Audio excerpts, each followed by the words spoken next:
Ladies and gentlemen, welcome to this meeting of the Waverley Local Planning Panel, the 27th of November 2024. My name is David Ryan. I'm the state-appointed chair of the panel. With me on today's panel are Graham Brown and Joe Vescio, who are the expert panel members, and Jessie Lockhart-Krause as the local representative of the panel. Before we commence, the panel respectfully acknowledges our Indigenous heritage and recognises the ongoing Aboriginal traditional custodianship of the land which forms this local government area. We have no apologies. Prior to this meeting, apologies for that. Prior to this meeting, all members of the panel completed declarations of interest forms for items on the meeting agenda. I have declared an interest on item 3 of the agenda, and that my company has provided town planning services for the applicant for that item on other of its sites. I'll now call upon each of the other panel members to make any declarations of interest. Jesse? I have no. Graham Brown, I have no declarations of interest. Joe Vescio, no declarations of interest. Thank you. We'll now commence the public hearing component of the meeting. I will introduce each item in the order listed on the meeting agenda, and will then call each person who is registered to speak on that item. Each speaker will have 3 minutes to make your presentation, which will be identified by a sound that you'll hear when it comes to that 3 minutes. I do have discretion to provide a short extension if I consider it appropriate. The applicant will be provided then with an opportunity to address the panel and respond to matters raised by any objectors, and panel members may ask questions of any speaker. After all of the items are completed, I will then close the public part of this meeting and the panel will deliberate on all of the items. The minutes of the meeting will then be made publicly available on Council's website within a few days of the meeting. I'll now commence going through the items on the agenda.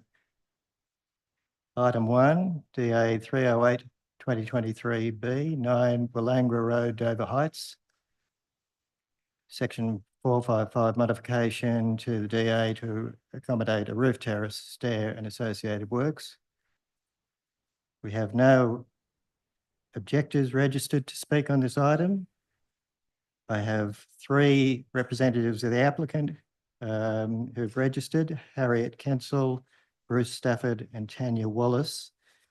Could one of you please indicate who wishes to lead, and whether you have any submissions you wish to make, or you're just here to answer any questions the panel may have? Good afternoon, members of the panel. I'll be providing a brief presentation on this matter. Could you just introduce yourself, please? My name's Tanya Wallace. I'm from GSA Planning and I'm speaking on behalf of the applicant in support of the application. I have Mr. Bruce Stafford and Harriet Kensel, the architects, via separate link, who will be available to answer any questions of the panel. I'd like to confirm that we concur with the thorough assessment contained in the Council Officer's report and with the recommendation for approval and accompanying conditions. We do not wish to challenge any of the recommended conditions of consent. As you may be aware, the conditioned proposal complies with the key DCP controls for roof terraces, including through redesign of the stair to internalise the access from external to internal. The condition to minimise the area of the roof terrace also ensures compliance with the 15-metre square area control is achieved. In our opinion, the proposal is appropriate with respect of the planning principles in Super Studio, and the roof terrace is not the primary open space area. It has been designed and sited to minimise impacts to neighbours and the public domain. While the proposal does result in a departure from the building height standard, this is largely a function of the existing approval, which similarly has a departure that was contributed to by the ground line sloping downwards from the front of the site. Importantly, the roof terrace remains below the existing dwelling's roof pitch and the LEP height line as taken from the front setback, with the height line then sloping down in the location of the terrace. Council also finds the proposal appropriate with respect of neighbouring amenity, as confirmed on pages 13 to 19 of the assessment report. There is no impact on solar access to neighbours. View impacts are minimal, and privacy is achieved through the design of the terrace and separation to neighbours. In this regard, the proposal is consistent with the objectives of that height standard. The proposal has been thoughtfully designed by Bruce Stafford Architects and will provide a positive addition to the street with a roof terrace that complies with the DCP controls and is consistent with the desired future character of the area. It's for these reasons, members of the panel, that the proposal is appropriate for the site and locality and worthy of approval. Thank you. Thanks, Ms. Weld. Thank you. Are you, is anyone else speaking, or is it just yourself? Just myself. Thank you. Okay, thank you. Panel, any questions of applicants? No. Thanks, Ms. Weld. I'll now move on to item number 2, DA 159 2023A, number 125 Blair Street, North Bondi, modification to layout of basement and apartments, alterations to side setbacks, facade treatment and windows, increased height of lift service overrun, new hatch access and air conditioning units on the roof. I have no one registered speaking in opposition to the application. I have 3 registered representatives of the applicant, Prasad, Myerson and Georges. If one of you could please identify yourself as to who is speaking on behalf of the applicant.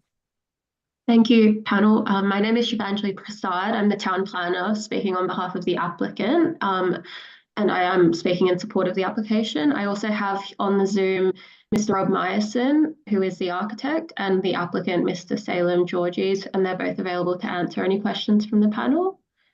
So I'll just be briefly presenting, and then we're happy to answer any questions. Firstly, we confirm we concur with the assessment in the council officer's report and with the recommendation for approval, as well as the accompanying conditions.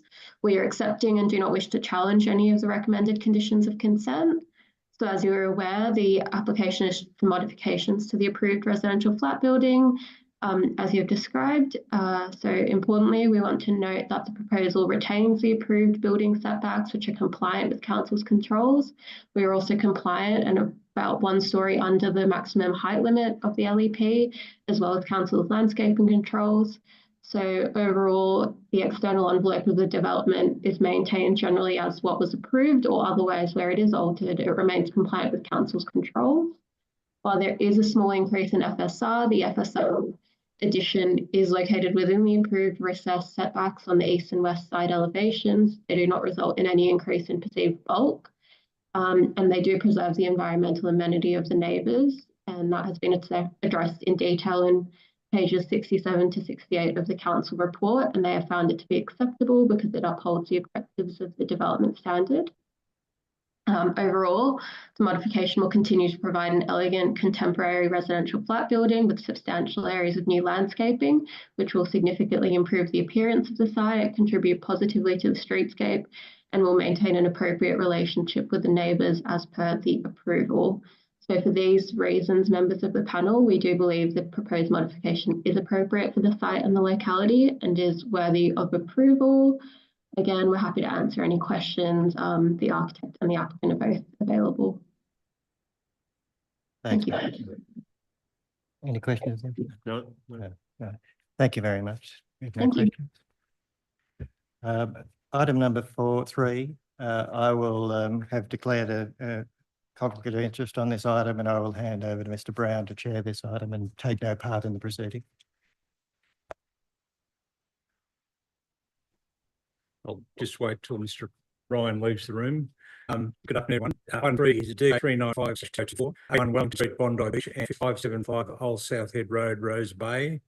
The application is an amending development application to transfer the in-kind physical contribution of low-cost rental housing units from 581 Old South Head Road, Rose Bay, to 81 Wellington Street, Bondi Beach. I have no registered objectors to the application, and for the applicant, I have 3 nominated speakers, Mr. Cosnetta, I think it's Mr. Lees and Jenny Askin. Mr. Cosnetta, are you going to lead the charge? Thank you, Mr. Brown, panel chair. Jenny Askin may be an error listed for this item. It should be myself and Mr. Leese as the applicant is available for questions only, and I'm happy to lead with a short presentation.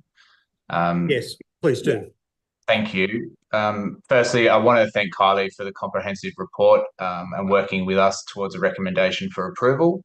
I've reviewed the conditions of consent and accept all of them as they have been printed.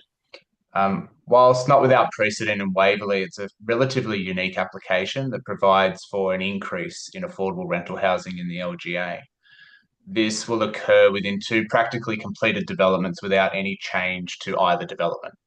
The only change sought by this application is effectively the rental agreement provisions, which in this case increases the number of units that will be managed by a registered community housing provider from 25 to 28.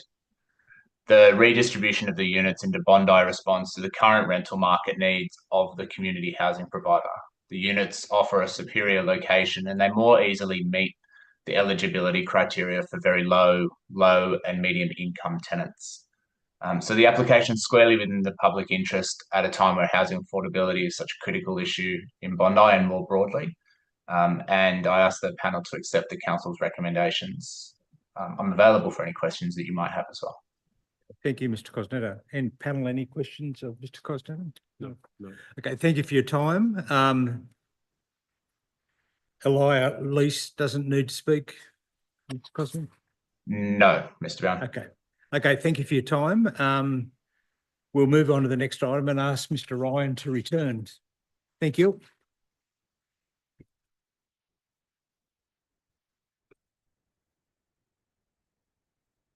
Okay, item number 4, DA 158 2023B, 3 Miramar Avenue, Bronte. I have one registered objector to the proposal, Michelle Moretta. Ms. Moretta, you identify yourself and you have 3 minutes to address the panel. Apologies, Chair. If I could just interrupt, Jenny Askin. I also registered to speak, but I was called out for the previous item, but I'm registered for this item on behalf of the objector. On behalf of the objector, so Yeah, Ms. so- Moretta, or as a separate objector? Separate, so both of us will be speaking. Both of you will be speaking. Okay, so I've called Ms. Moretta first. Is that appropriate? Yes, I'm happy with that. Okay. Ms. Moretta? Hello there. Thank you for the opportunity to speak today as the owner of 5 Miramar Avenue, Bronte, the neighbouring property to the south. I support the recommendations and justifications made in the council report, which addresses several significant concerns to the modifications that directly impact and compromise our family's privacy and creates unreasonable intrusion into the home. Additionally, I will support the points raised by Jenny Askin in today's panel meeting and the consideration of 2 items. One, the impact of the central first floor window, which I will expand further on. And in Jenny's notes, the recommendation of the minor extension to the privacy screen to the study to reduce further overlooking to our terrace area. Now, with the central window on the first floor, this is a matter of concern for us, and I do not support the recommendation for this window to be clear glazed. It should remain as obscure glazing as originally deemed acceptable by the panel to protect privacy and implemented as a condition in the original approved DA. The clear glazing to this central window will allow direct overlooking into our home stairwell, circulation space, and also a direct sight line at eye level through our upper void window to the area of our master bedroom balcony. I have sent further images to the panel today to demonstrate the extent of overlooking into our property and also looking back from our master balcony to that subject window. Now, the proposed eye level at 3 Miramar in the council report in figure 13, you will see it's at a similar height to the top of the existing or current windows of the property in figure 11 and 12 in the council report. So because of the difference in the RLs, the eye level is much higher and will be sitting above both of our privacy screens on our property. This is just detrimental to our privacy and any further loss by this central window being clear glazed intensifies this impact. The master bedroom balcony currently has an external privacy screen erected to shield privacy, but the proposed central window will have a direct sightline to behind this privacy screen, which doesn't make sense, and onto our master bedroom balcony area. If you refer to figure 11 in the council report, it does show the void window to the left and its location on our master bedroom balcony, and you can see it doesn't really demonstrate as much in that image, but there is a direct sight line from the central window coming through onto that balcony area, and it's sitting behind our privacy screen. And I've taken photos midway in our balcony, and you can still see midway. It's not just at the end, it's all the way towards the middle. Figure 12 shows that from inside our property, the direct sight line created through the upper void window onto our balcony. And as I said, I have provided the additional view images to demonstrate this impact further. I don't believe those images in the council report, you can assess the full impact.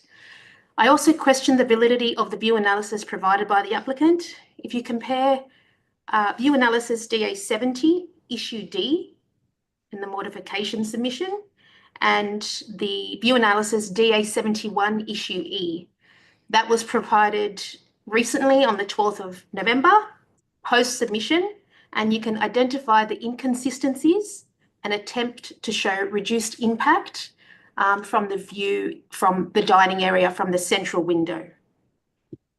The diagram presented, I believe, are misleading and fail to accurately represent the extent of overlooking. The angle selected, along with, you can compare the two in the original, you can see that you can look over our privacy screen. In the second submission, post-submission in that view analysis, Alrighty, you'll need to start winding up, please, if you could. Yep, it's raised and meets the horizon line, and I believe it is skewed and doesn't represent what is it shows lesser impact than there actually is. We're already affected greatly by the first floor intensification, with that now being used as the primary living and entertainment area.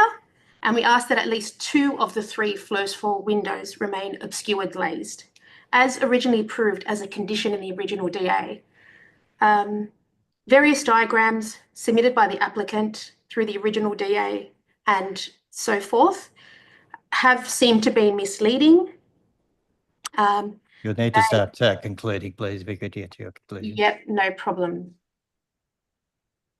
If the central window was left to be clear glazed, we will be left in the position of constantly wondering whether someone is looking into our home, walking up and down our stairs onto our lower floor and onto our private area of our master balcony bedroom. The level of intrusion will have a devastating effect on us and our family and quality of life with 2 toddlers. I ask the panel to consider the impact of the central window as well on our privacy, and ask that this central window remain obscure glazed. Thank you. Thank you. Jenny Askin. Thank you, Chair, and thank you for the opportunity to address you this afternoon. I'm the planning consultant acting for the adjoining neighbour at number 5. Firstly, I welcome the recommendation of the report requiring the most easterly window to remain obscure glazing and the retention of the approved size of the rear terrace, the retention of the solid balustrades to the rear terrace, and the deletion of the pergola. My submission in response to the section 455 includes many photos demonstrating the relationship between number 3 and number 5. The approval of the DA without any screening to the southern side has resulted in a significant loss of visual privacy for my clients, and it's therefore imperative that no further loss occurs. In relation to the rear terrace, whilst there is an existing balcony on the subject site, this is off a bedroom and therefore is not used as primary open space. The terrace of concern is directly accessible from the proposed living area and therefore will be highly utilised. The proposed extension to this terrace will allow for additional sightlines to the master bedroom of number 5, as I've illustrated on figure 14 of my submission. I also welcome the recommended refusal of the clear balustrade to the approved terrace.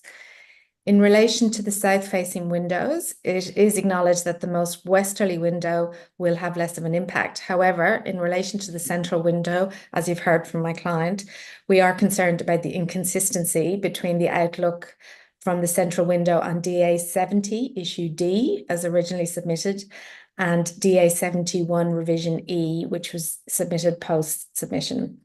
The original sightline indicates more overlooking towards the void of number 5, with the existing screen shown lower.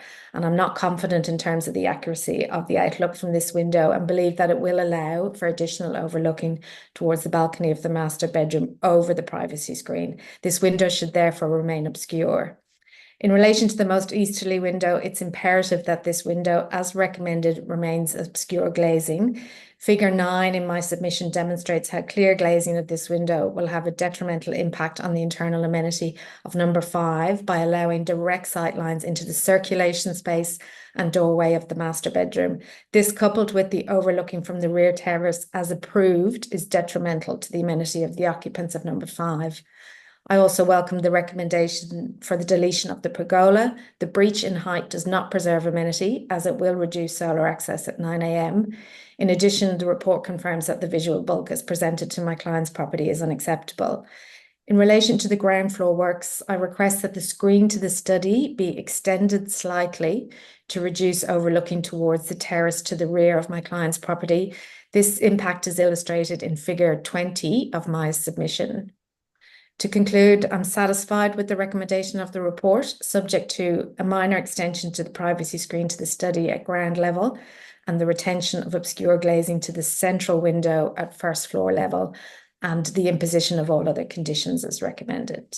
I'm happy to answer any questions the panel may have. Any questions of the? No, there are no questions. So thank you very much for you both. Thank you. I have two registered speakers on behalf of the applicant, Rob Mills and Lucretia Louis. Whoever is going to start off, if they could just introduce themselves, please. Hi, members of the panel. My name is Lucretia Liu, and I'm speaking on behalf of the applicant. I'll just do a brief presentation in support of the application. And obviously, I have with me Mr. Rob Mills, and he's the architect. He will be available to answer any questions. Firstly, I'd like to confirm that we do concur with the recommendation for approval. We do not wish to challenge any of the recommended conditions of consent. And the application before you is for modifications, not a new DA. So in this regard, is the difference between the approval and the proposal. That is the key matter for consideration. And this has been comprehensively addressed in the assessment report. In terms of the planning controls, as you know, the proposal has the same height as the approval as conditioned, compliant setbacks externally as conditioned, and compliant open space, and same and compliant landscaping and deep soil. In our opinion, the proposal in its current form will not compromise the amenity of the neighbours, nor the streetscape or character of the area. However, as indicated, there are already recommended conditions which will further reduce any impact. To be clear, the balcony extension, associated pergola, screening, those have been deleted by conditions, and we're not challenging that. We're also not challenging the easternmost window.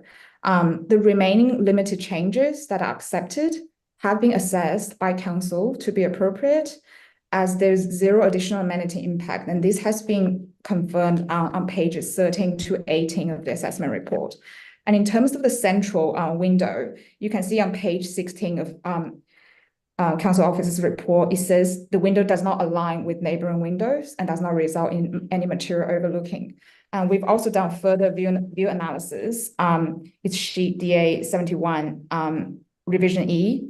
That demonstrates that the central window will not overlook into the neighbor's habitable room, as there's already a privacy screen there. So it is for these reasons, members of the panel, that a proposal is appropriate for the site and the locality and is worthy of approval. Thank you. Thanks, Mr. Mills, did you have anything to add? Yes, please, members of the panel. Thank you for the opportunity to speak. I'd just like to add that our designs are based on CMS Surveying's 3D mapping of all of the adjoining properties and our site, and our drawings are then founded on that 3D. Mr. Mills, could you just speak up a little bit? Sure. Hang on. I'll just turn it up a bit. Is that better? Can you hear me better now? A bit better.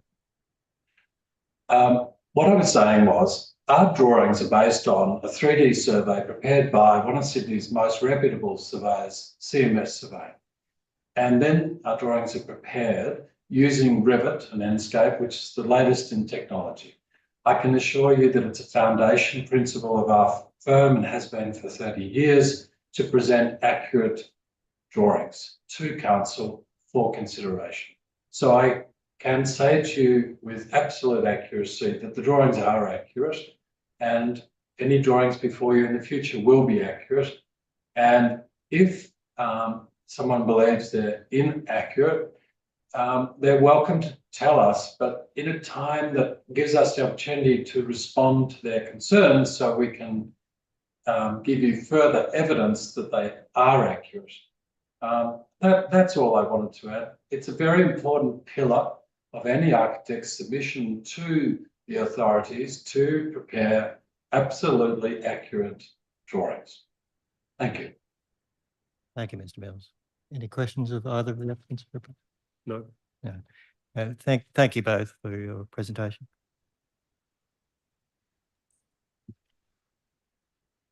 Now move on to item 5, DA 391 of 2024, number 144 Abley Street, Bondi Junction.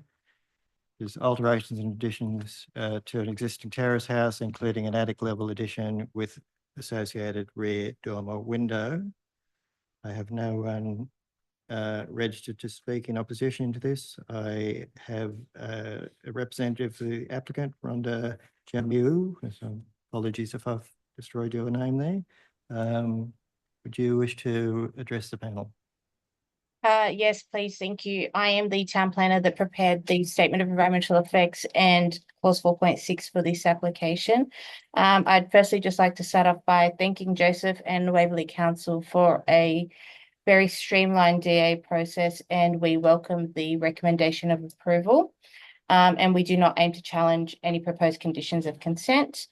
I would just like to add that the proposal merely aims to meet the objectives of the FSR development standard to create more floor space for the occupants of the dwelling, whilst creating a balanced and harmonious design between height and density, a consistent Vulcan scale along Carry Lane, and does not aim to provide any environmental amenity impacts onto the adjoining neighbours. What is proposed is very consistent with the development along Carry Lane and equates to a density that is reflective and very similar to what is existing at the moment.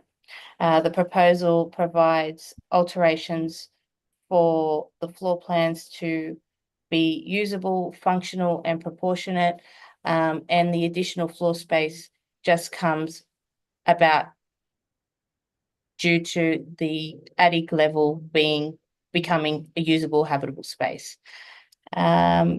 I don't have anything more to add unless the panel has any questions for me. Thank you very much. Questions? No question. No, there are no questions, so thank you very much. Amazing, thank you. We'll move to item 6, which is DA 421 2020B, number 96 to 104 Ebley Street, Bondi Junction. We've received no registrations for speakers against this item. I have 4 people on behalf of the applicant registered. Mr. Bryden, Mr. Lake, Ms. Swee, and Mr. Goldsmith. My notes tell me that you don't have an address, but are available to answer any questions from the panel. Just get acknowledgement that that's the case. No one wishes to present to the panel. Afternoon, panel. Jeremy Bryden, applicant. We are in support of council's recommendations. And as you've just indicated, both Guy, Sally and Bruce and myself are available to answer any questions. Thanks, Mr. Broad. Any questions? No. There are no questions, so thank you for making that offer there. Thank you. Move to item number 7. DA 511 of 2024, 67 Knowles Street, North Bondi. I have a number of speakers. I have 4 speakers, speaking objectors. Because there are a number of you, I just request that you do are mindful of the 3-minute limit, and just be aware that the panel has read your objections and late objections, understand them, and that if the speaker ahead of you has adequately addressed an issue that you would otherwise wish to raise, if you could just acknowledge that and move to your next item of concern. So the first speaker I have is Andrew Hughes. Mr. Hughes, you have your 3 minutes to address the panel. Thanks, panel. I'm joined here by my wife, Louise, who will be coming over my shoulder very shortly. Here she is. We live at 105 O'Donnell Street in North Bondi, and we sit just on the southern boundary of the proposed site. Firstly, we'd like to start by thanking any panel members who listened to us this time last year. So we're here last year with the same development. We appreciated the impartiality that the panel brought to the table. Ultimately, the panel rejected the previous application due to issues of bulk, scale, solar access, and privacy. In that rejection, the panel suggested a more skillful design could minimise the issues.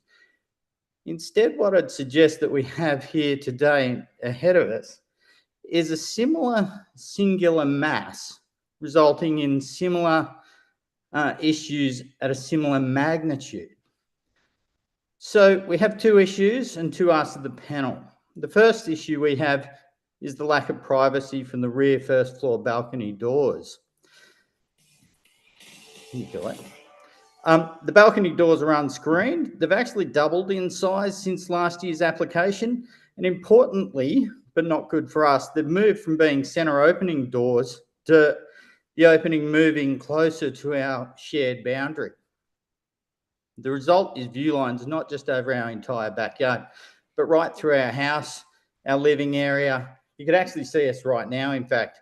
So we're in our living area, we're deep inside it, but also upstairs in our bedroom. So our ask of the panel is that you condition a set of narrower, centre opening, screened balcony doors. So narrower, centre opening, screened balcony doors.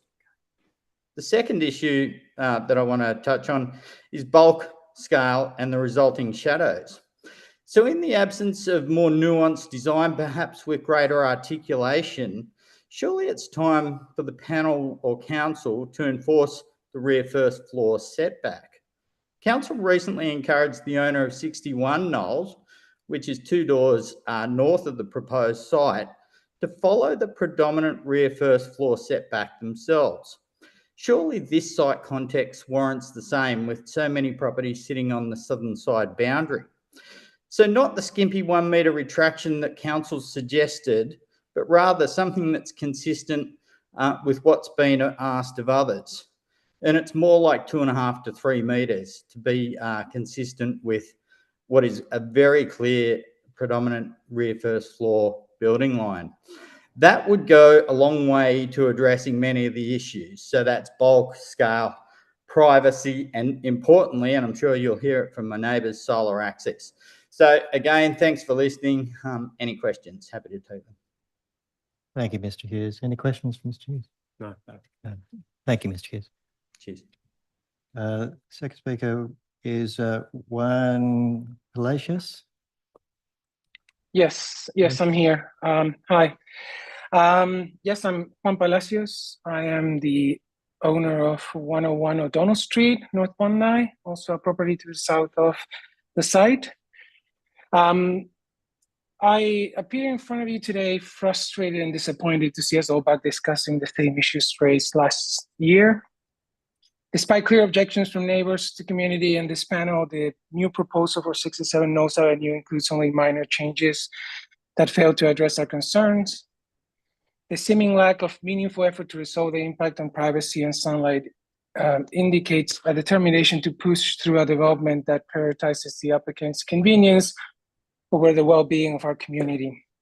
On the issue of privacy, although the configuration of the windows has changed, the new design proposes clear windows at a height of 1.5 meters, which would still allow dwellers to see into our home. Regarding bulk and overshadowing, Council's assessment that the issue has been resolved by a design that's modest in scale is incorrect, and the recommendation to retract the rear setback by 1 meter would have no impact on overshadowing. The shadow diagrams show that this proposal, like the last one, would eliminate all remaining sunlight to our private open space. The fact that the development stays below the maximum allowable height is not enough, and the excessive rear setback must also be adequately addressed. Last year, I spoke to this panel about how valuable our private outdoor space is to our lifestyle, but more importantly, to my partner's mental health. She's a dedicated teacher at Waverley School for Children with Special Needs. Gardening is not just a hobby for Frida, but a therapeutic stress release that helps her cope with a remarkably demanding job. Since I last spoke to this panel, our family has also welcomed a baby boy, Alfie, who is now 10 months old. Alfie loves playing in the garden and eating the herbs that we grow there. This space is not just a garden, it's a sanctuary for us. And I once again implore you to help me protect it for my family. When I look at this DA, I see a proposal that prioritizes convenience for one family over the well-being of the wider community. The impact on neighbors feels like an afterthought. It is disheartening to think we might consider approving a development that so pointedly disregards its neighbors' legitimate concerns. Not too long ago, this panel looked at these impacts and agreed with my neighbors and me when we said they were unacceptable. I urge you to reflect on that decision and set conditions for approval that are far more considerate than those recommended by the council. Finally, I want to thank you for your time and consideration. I understand the weight of the decisions you have to make, and I appreciate your dedication to serving our community. Thank you for your time. Thank you, Mr. Pleasure. Any questions? No. No questions. Thank you. Thank you. Next registered speaker, Nicola Rothman. Ms. Rothman, Yep. you have 3 minutes. Okay, thank you. Hi, so I'm Nicola, and this is my husband Florian, who's also joining me. And we also thank you for the opportunity to raise our really grave concerns about the proposed development, some of which you've heard from our neighbours, who we are really friendly with and contributes very much to our enjoyment of living here in this area, the neighbourly feel and the consideration, and that's really part of what we love about living in this area and the way in which we consider each other. As Juan said, this development was rejected. It was presented to the planning panel a year ago, and it was on the grounds of unacceptable impacts on the neighbouring properties in terms of solar access, visual bulk, and privacy. It's back again this year with a measly reduction of the floor area upstairs of less than 1 square metre, and claiming it's also got non-compliance of the rear first floor setback, and for all intents and purposes, the same impact on all the neighbouring properties to the south, which is similar to what Juan said, and nevertheless claiming that it's actually addressed all of these issues. The shadow diagrams show really clearly that they're minimally different from the previous ones. Our garden will receive almost no sunlight between 9 and 3 o'clock in winter, which is a far cry from the 50% required by council. And in 2023, the WLPP clearly stated that this needs to be addressed in the redesign. But it seems to us that there's been very minimal effort, very little effort and minimal changes to increase our solar access to an acceptable level. It not only has there been minimal effort, it clearly doesn't meet council planning controls regarding solar access.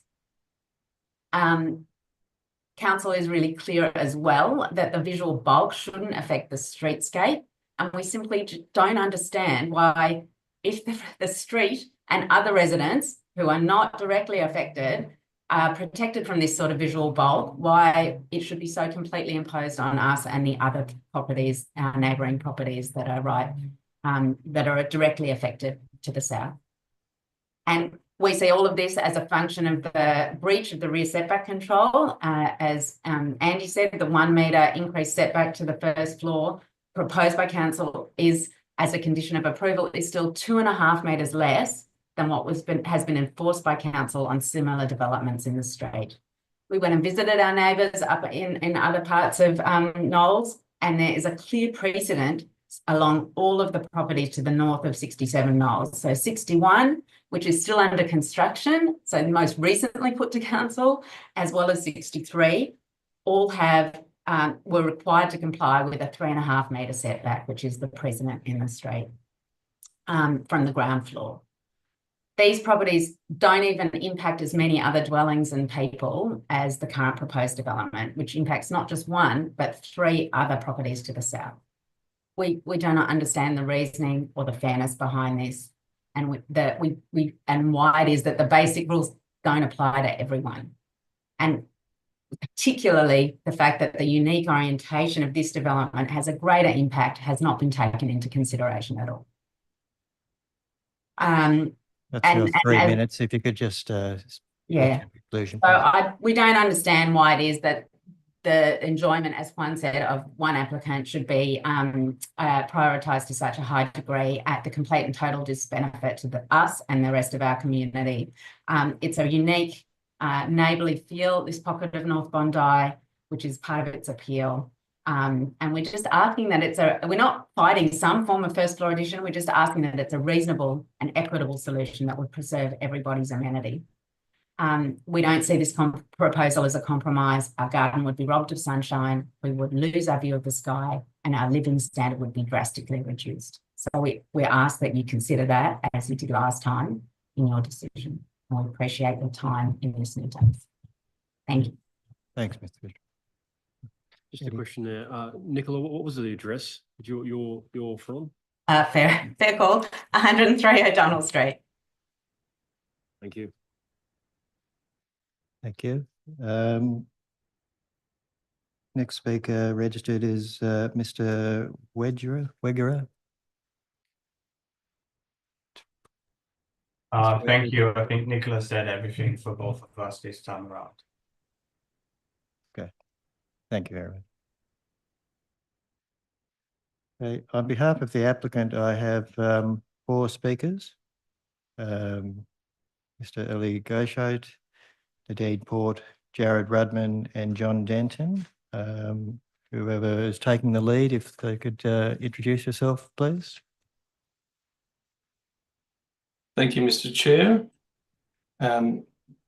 I'll probably start off and then I'll lead on to... You could just identify yourself for the... Yes, my name's Ellie Gosheit, Navon Planning, and I'm the urban planner for this project. So I'm not actually going to respond to what the objectors have actually said, because I feel that the council report actually acknowledges their submissions and their concerns quite well. But I will say what I had to prepare now. We acknowledge and appreciate council's recommendation to approve this DA and recognise the assessment report as thorough and supportive of the proposal. As you've heard, in December last year, the panel refused the previous DA due to various concerns, including overshadowing. In response, this revised application was carefully redesigned in collaboration with registered architect Ms. Nadine Port, shadow diagram consultant Mr. John Denton from CADDRAFT, and myself. The design addresses all the reasons for the prior refusal, and we're grateful that council's assessment reflects this in their support for the proposal. There are numerous examples of first floor additions to semis in the surrounding area with a similar orientation to the subject site. Some examples include 43 Frederick Street, 44 Middleton Avenue, 46 Gould Street, located behind the site, and 22 and 51 Baroa Avenue. Our plans demonstrate numerous other first floor additions in the area built to the rear with no setback. As you're aware, Waverley Council area includes thousands of semis, with council staff assessing hundreds of DAs for these types of properties every year. While such applications are routine, it is unusual for a proposal like this to require determination at the panel. This matter was triggered solely due to the number of submissions received, many of which were driven by the owners of 105 O'Donnell Street. Otherwise, this application would have likely been approved by council staff by now without requiring your involvement. The key aspects of the proposal are summarised as follows. A height of 7.2 metres, well below the maximum permissible height of 8.5 metres, an FSR of 0.8 to 1, while the maximum is 0.89 to 1. The proposal provides 6.3 metre wall height and complies with the maximum 7 metre requirement. The height is also 460 millimetres below the previously submitted DA. The proposed southern setback on the first floor is also 320 millimetres more than the previously submitted DA. These substantial changes facilitate reasonable solar access and privacy to the southern properties. In summary, we concur with Council's recommendation to approve this DA and accept the DA condition 2 relating to the increased rear setback on the first floor. My colleague Nadine Port will discuss change in condition 2 in relation to the rear awning. I'm now available to answer any questions from the panel. We might hear from the other applicant representatives and then ask collective questions. Sure. Ms. Port? Hi. Hi, thank you to the members of the panel for the opportunity to speak. My name is Nadine Port, the architect and applicant for this DA. I'd like to reiterate that this type of modest proposal wouldn't typically attract this degree of controversy if it wasn't for a couple of neighbours who seem to be in opposition to any form of development on the subject site. Excuse me, Ms. Port, if you could just stick to the topic, please. It's possible these neighbours weren't able to properly compare the previous proposal to the current one, which does directly address the comments of last year's planning panel by measurably reducing the height and bulk and increasing the side setback, privacy and solar access. It's not the same proposal as the 2023 Cape Cod proposal. We've actually submitted an additional west elevation to the panel by a council showing the line of the previous proposal to demonstrate this reduction to the panel. Hopefully you've been able to review that. We acknowledge council's recommendation to approve this DA and thank council for their support of the proposal. The condition to increase the rear setback of the upper level by 1 metre and the associated shifting of the planter box to reduce building bulk and scale is not being challenged.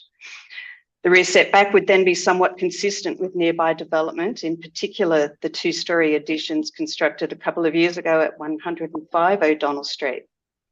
The owners of 105 have vigorously objected to this proposal, procuring 7 submissions on the basis of privacy loss, without acknowledging that their own first floor balcony at a similar rear setback overlooks into the subject site. I'm sure the panel could see this if you visited site today. Additionally, those neighbours who are concerned about privacy should recognise that the proposed planter box is not a balcony, but in fact an elevated landscaping device suggested in the DCP to enhance visual privacy both to and from the subject site, as well as soften the perceived bulk of the additions. Separately, I'd like to just flag a minor issue raised by condition 2, general modifications. The last sentence of condition 2 reduces solar shading to the west-facing glass doors at ground level from 900 to 200 millimetres. This part of the condition won't allow adequate shading or BASIX compliance for the west orientation. It also conflicts with passive design principles outlined in the Waverley DCP. Ecologically sustainable development is achieved by shading windows from direct summer sun, especially afternoon sun. We therefore ask that the design is allowed to maintain a minimum 900 millimetre slim awning projection immediately above the rear glass doors. And that's it from me. Thank you. I'm happy to answer any questions. Thanks, Ms. Port. Mr. Rudman or Mr. Denton, do you wish to speak? Only if you have any solar access issues. Okay. I'm happy to speak if you like. Oh, it's up to you. Yes. My name is John Denton from Cadraft. I've had a long association with this site, including the previous DA solar analysis shadows. As you can see, we've developed hourly shadows in plan view, elevation, and 3D views of the sun. The orientation of the site does create a few challenges in regards to solar impact on the adjoining properties, number 1 to number 105 O'Donnell Street. There is definitely significant improvement from the previous DA submitted. No impact is evident on the elevational windows of those adjoining properties.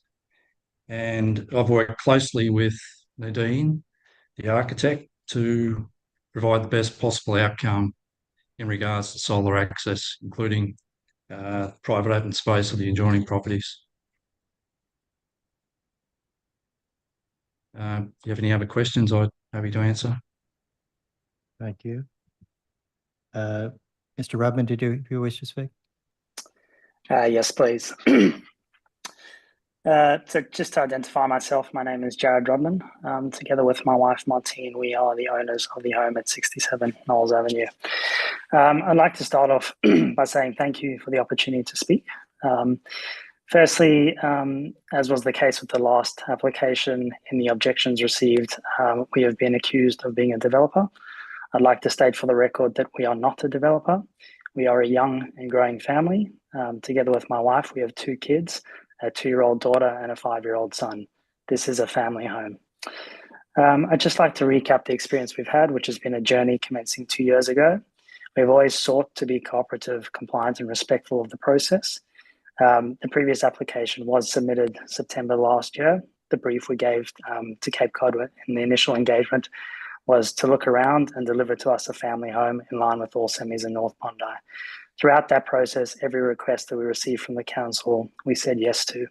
Ultimately, we did get a refusal and was there and then informed of the issue with clause 4.4a of the LEP, which meant that we were unable to proceed with that application at that time. In respect of the council's process, we allowed for that clause to be resolved. Ultimately, the application expired, and this cost our family 1 year of time and in excess of $50,000. We have now started from scratch, and we have assembled a new team specifically to address all the feedback from the previous panel.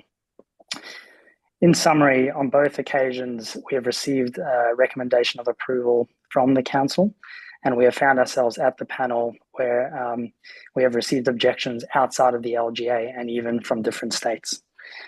We sought advice at the end of the last process, asking if we could do something in kind, and was advised that would be an abusive process. So we have continued to be respectful and cooperative with the process and continued to make cumulative compromises along the way. Our current living situation, we have 1 bathroom between the 4 of us. That includes toilet training our 2 children in that situation. Our grandfather, who's lucky to be alive while our kids are alive, has been through a bout of prostate cancer, cannot visit the house because of the 1 bathroom situation. Our daughter lives in a small sunroom off our bedroom. The house has little to no insulation. The house is riddled with asbestos, which is a health hazard for our children. The floors are at an incline, and the list goes on. The current application is 1 meter below the maximum roof height, has a front setback that maintains the principal ridge line, has a side setback that is 300 millimeters more than what is required, and at the rear goes no further than the existing footprint. Ultimately, we are 10% below the floor to space ratio limit on an already small property. I thank you for the opportunity to speak. I ask that you please make this decision based on planning law. Please allow us to provide our family a home and continue on with our lives. Thank you. Thank you, Mr. Rubman. Any of the panel have any questions for any of the applicant team? Could I just ask one question in relation to submissions made by the objectors for a further increase? So the recommendation before us is for a 1 meter increase in the setback. Could I get a response from one of the applicant team in relation to a request, the implications of a request for a further setback from the rear at the top level? I can respond to that. We have modelled that that option to increase it by, let's say, 2 or 3 meters. What that would do is effectively reduce that top level substantially to possibly just a 2-bedroom addition on the top level, which obviously doesn't suit the family needs over here. And at this point of time, we're quite comfortable with the 1 meter setback. Thank you. And there was a request for a narrowing of the doors, the rear.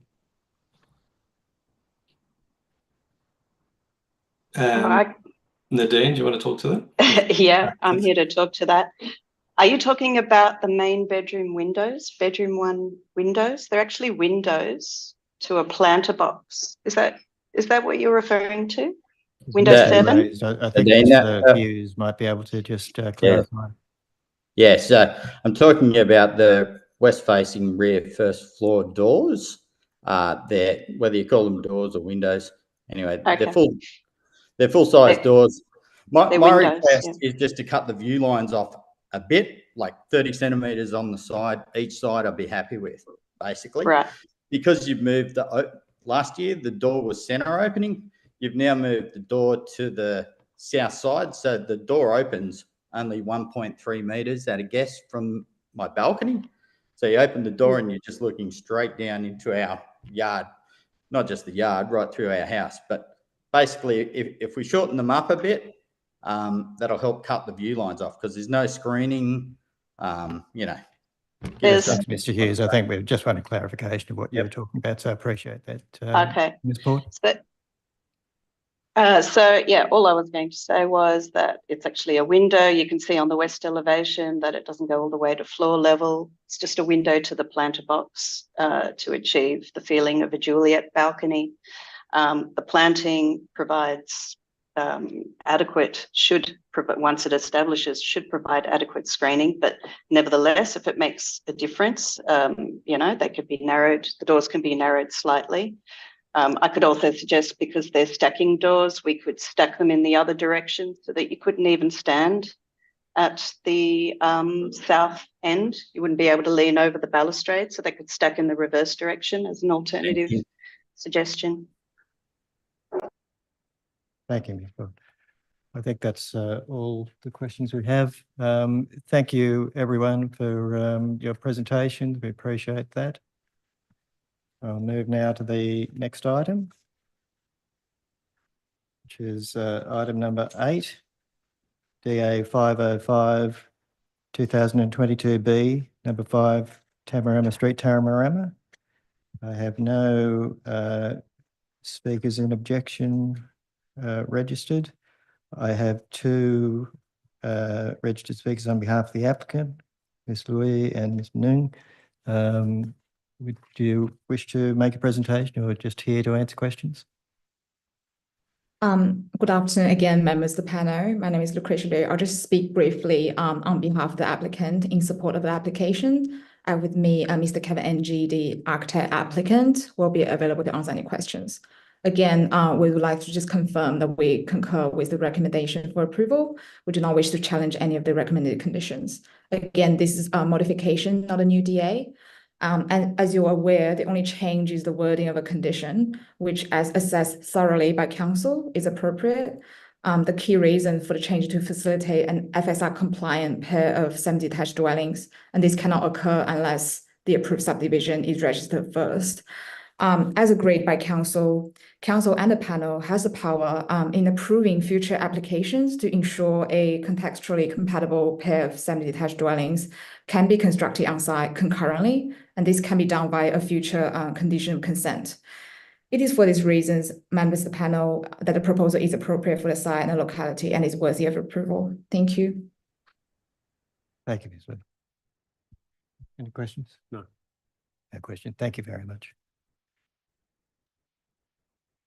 Move on to item 9, DA 3/2024-1, number 1 to 3 and 3, Castlefield Street, Bondi.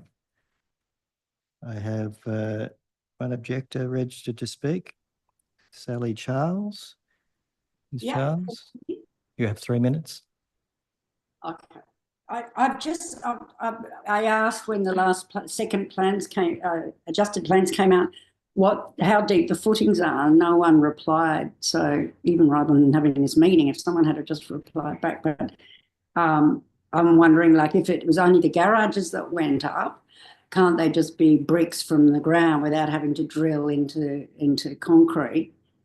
Whereas if it's going to have the studio on top, you're going to have quite deep footings, and no one's given any, that's what my architect said, no one's given any indication as to how deep they're going to be, because as I've said before, the drilling down my lane earlier this year caused cracking and a leak into my garden from the lane, because I'm in quite a vulnerable position. So any drilling is going to not only damage number 40's garage, which is next door, but also mine. So they will be up for quite a lot of repairs if there's deep drilling. But how deep are the footings? Is there any indication with that yet, or?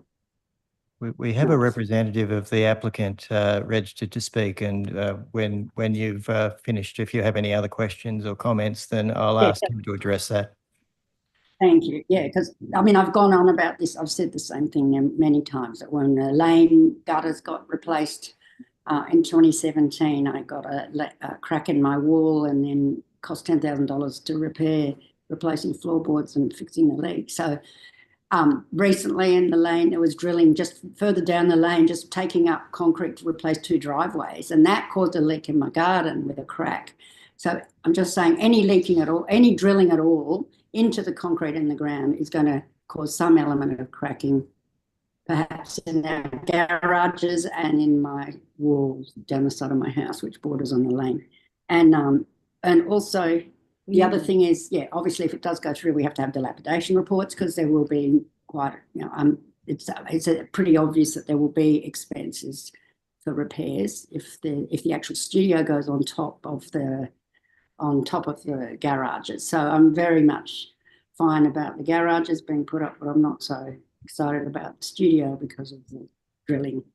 And then the other thing was the solar issue, and also just having to look at the top of the studio, which I don't particularly want to, because I'm looking at a nice tree, and I've worked out it will come to the top of this tree, which is just below the date palm. So there will be quite a few metres of looking at a studio and losing afternoon sun, which I know you don't count afternoon sun, but it is something that's needed in Sydney where a lot of trees around. Okay, so that's all. Thank you. Thank you, Ms. Charles. Any questions? No. Just one question. Your address, Ms. Charles. Pardon? Oh, sorry, Denon. And the garage closest to this DA is number 40, because they enter the back of their garden. They'll be adjacent to next garage, and mine is the next one. And there's already had some cracking, so it is going to cause some major, I don't think that's going to be a good outcome on their garage. And mine's not too bad, but it's definitely going to affect, if there's drilling, it's definitely going to affect the 2 garages with the walls. And so number 40 is the garage next to the DA, proposed DA, and I'm on the other side of that, and then it's my garden. Thank you. Thanks. Thanks, Ms. Jones. On behalf of the applicant, I have Daniel Barber registered. Mr. Barber, could you address the panel, and if you could specifically respond to the questions raised by Ms. Charles, please. Yeah, sure. Yeah, firstly, we fully support Council's recommendation, and we seek no amendments to the proposed conditions of consent. So we're happy with both those. In relation to the concerns raised by the residents at 38 Dedham, firstly, as noted, it's separated by a parking space and another property. So it's one property removed. We aren't proposing, as part of this proposal, any bulk excavation. So the excavation associated with this garage at the rear and studio above is effectively slab and footings. So it's no, significant excavation or anything like that that is anticipated for this. So I don't see there being, vibration monitoring or anything like that. It's simply going to be slab work and some footings on a small parking space and studio above. All the works will be contained within the property, so nothing will be going on the adjoining property, and the property is removed by a whole other property, so there's separation there. There will be some overshadowing as a result of the proposal to adjoining properties, but again, it's because of the parking spaces. There will be some minor overshadowing in the afternoon, but it won't be adverse shadow. Effectively, the studio sits above a garage that adjoins a laneway to the south. So predominantly the overshadowing will occur to the laneway. And we're compliant with all the solar access requirements. Thank you, Mr. Barber. Any questions, Mr. Barber? Do you have a depth of the footing and the slab? Can you give us a number on it? The depth of the footing? Yeah, sure. I've got the drawings. I think it would be no typical than a standard footing for a car park. I'll look it up now. So it's the same with the studio and the car park, but how deep? Because replacing driveways down the road, just that little bit of drilling in the rain made a crack here. Coming into the border, coming from the lane to the garden. That was just superficial drilling. So how deep? How deep with the studio and how deep with only the garages? I don't think Danielle, are you looking at those? Sorry, I'm the applicant, Nick Peller. Yeah, I'm just looking at the drawings now to see. It would be just standard depth footings. Yeah. But So you're saying the same depth? Sorry, Ms. Charles. Ms. Charles, you've had your turn. If we just hear from the applicant now. Yeah, sorry. Like as Daniel mentioned, there's no massive excavation. It will literally be for the footings. We're not trying to put in a underground water tank anymore. We're not trying to go deeper than we need to go. And we just would like to have a garage and an extra studio above it. So it shouldn't be a huge undertaking. And I think if Daniel can get the footing depth there, and also we're not sure what is under there. If there is sand and soil, and then what depth that is before we start hitting sandstone. I don't know if we've got I don't think we've done any depths like that yet. So any digging. So can you say it would be constructed in accordance with the appropriate standard? Yes. That's right. Yeah. Then from just a quick measurement now to scale the drawing. So it looks like the footing is 3. Yeah, just sorry, one sec.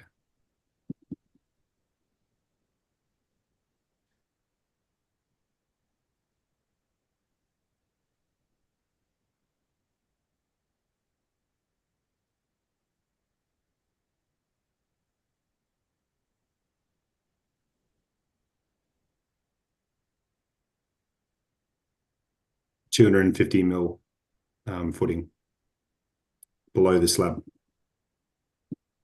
Okay, so it will cause some cracking then. So there will be repairs. Ms. Charles. No, that's just a standard. And just to remind everyone, their property is actually one property removed. It's not the adjoining property. Yeah, 250 mil below the slab. Thank you. More questions? No. That's all the questions. Thank you very much. Well, now the final meeting, final item on this agenda is a closed meeting item dealing with the planning proposal that is for advice only of the panel, so that will be dealt with in closed session. So on that basis, the public part of this meeting is now completed, and I will close the meeting for the panel to now deliberate on all of the items we have on the agenda. And as stated previously, our determinations will go on the council's website within a few days of the meeting. So thank you everyone for your participation today. I close the meeting.